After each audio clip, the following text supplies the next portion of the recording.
When it comes to building real control, strength, and just full ownership over your bodyweight basics, there's a few key factors that people tend to overlook that I'll talk about here that I think is really important to pay attention to and to apply to your training if your goal is to just be dominant with your bodyweight basics and get the most from them. Let's start with the first one, and arguably the most important one, which is having a dialed in focus on quality. And not just having that focus on quality a couple times, but repeating that quality over and over for a long period of time. At some point, forcing progress with form breakdown is definitely okay and is a part of the whole process. But for a majority of the work that you do, you should have a strong focus on the quality of your movement patterns. And what's great here, at least from my experience, is that when you have this strong focus on quality for a majority of what you're doing, you're probably less likely to get injured, your overall performance improves, you can actually feel the target muscles working, and more than likely improve how you're sculpting your body if aesthetics is the goal. So with quality in mind, I really recommend that you film your sets, because you may feel like you're doing something perfectly, no matter what it is, like a push-up, pull-up, dip. It feels perfect, but when you look at it from a third eye or from the camera's perspective, you may catch something that you're not really thinking is happening. So film yourself, take full advantage of that, and fix any issues that are occurring if quality is your main goal. Now, another great method you can use here is the grease the groove method. And this one's a personal favorite of mine because I did it growing up without even realizing that I was doing it. A good example of this is with pull-ups, and I'll give you an example of how I did it. From my pull-up bar in my door, I would perform maybe 2 to 3 super clean all the way down, all the way up pull-ups, and then I'd walk into my room. And let's say back then my max was probably anywhere from 15 to 18 repetitions. I was far from failure, but I would do these reps throughout my day, every hour or so, maybe like 5 times, 6 times in a day. What I didn't realize that I was doing at the time was I was accumulating a ton of really clean reps over the course of a long period of time, and I was becoming very proficient with the movement pattern in itself.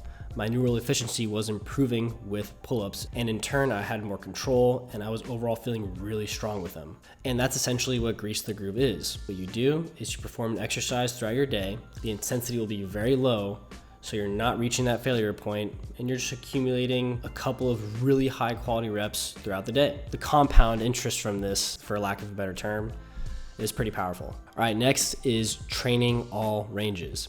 If you've been following me, you know that I'm a big fan of performing a full range of motion with the work that you're doing. Now, there's definitely a time and place for using partial reps, as they can be pretty useful to help get stronger in certain ranges or positions. But when it comes to having full ownership over your bodyweight basics, I highly recommend that you work through a full range of motion as long as there's no pain or mobility restrictions. The ranges you don't train in are the ones you aren't going to be strong in. And if you want to own your bodyweight basics and show that you have full dominance over them, you should be able to move smoothly through the full concentric and eccentric from start to finish. It's really common to see people cut the range of motion with their bodyweight basics in order to achieve more repetitions and just feel better about doing more. When in reality, you're probably gonna get more out of this if you're able to work through the full range, and I know it's gonna be harder, but you'll not just find it beneficial when it comes to performance, muscle growth, and joint health. It can also really help prepare you for those next level calisthenics skills that are harder and require these ranges that you're not training in. For example, one-arm pull-ups. If you cannot do a pull-up from a dead hang for multiple repetitions, a one-arm pull-up is going to be extremely difficult, because when you perform it, you have no choice but to start from that dead hang position. You're pretty much building these small foundational blocks for these next level exercises in calisthenics if they're goals of yours. But remember, just in general, if you want more control, improved strength, and full ownership of your bodyweight basics, use a full range of motion. You cannot go wrong with it. Now, the next factor I want to go over is having tempo dominance. So tempo is the time spent within each phase of a repetition and is read in a 4-number scheme. The first number is your negative, the second number is your bottom position, third is your positive, and fourth is your top position. These are all counted in seconds. Now, what I mean here in regards to tempo dominance is having the ability to control how fast or slow you're moving through a repetition, and having the ability to pause at the top,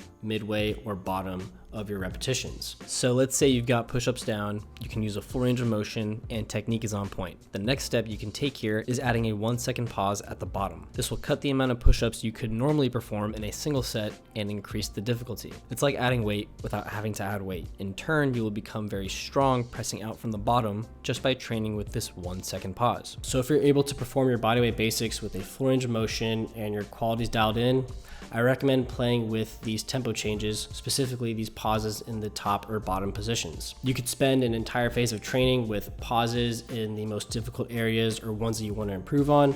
Or if you'd like, and you want to have some variation within your training week, you could have a day with no pauses and a day with pauses. There's so many ways to implement tempo changes, and this can be easily overlooked.